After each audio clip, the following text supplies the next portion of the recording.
Okay, so welcome back. I got everything mounted up. I welded the two pieces together. I cut in the slot. This is for the taper attachment, like I mentioned, the bolts for the follow rest.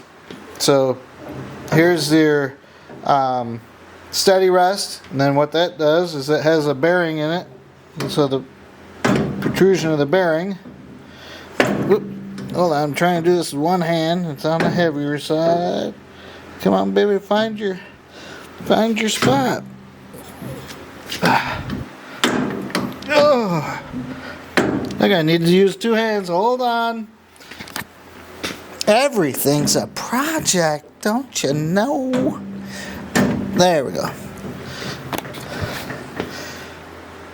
Okay. So now it's sitting in that groove, so it won't fall off. Like I mentioned, the lathe is really smooth when it's running, so I'm not expecting a lot of rattling. If there is, I'll address it. But that's a easy place to put all that stuff. Put the toolbox back in place. It's all tucked in there.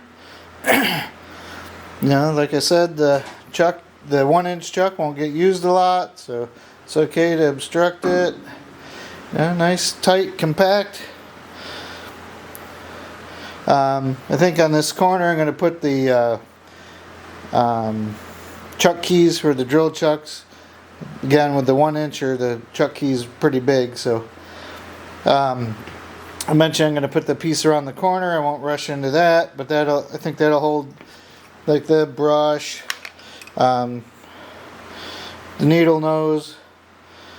If you don't know, when you're using the lathe and you get stringers, you want to grab the stringers with the needle nose, like these here. See all that stuff?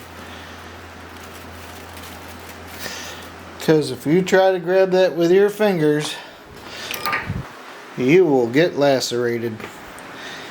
Okay, so again, this is going to be really quick because it's just a wrap up of the last couple segments. One thing I haven't mentioned yet that I like about this lathe, in A-Bomb's videos, at first I didn't like it, was that this from here to here is solid. And he had a bunch of chips built up, and I'm like, oh, I don't like that. But I am liking it because this is the main area you're working in. This is where most of the chips are. You can remove the chips from here and either put them in the garbage or with a vacuum long before they get in the chip pan, where you got to do the extra effort pulling the pan out and scooping it out or whatever. So you can clean as you go, I guess. Easy. You can right in here.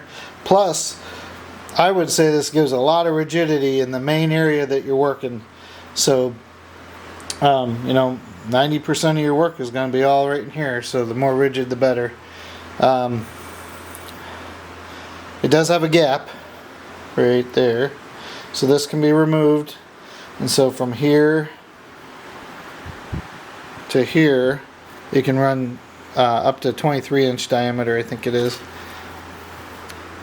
And I think that's going to be it for now. Okay, I'm going to piece these 4 little videos together, I think, and post it.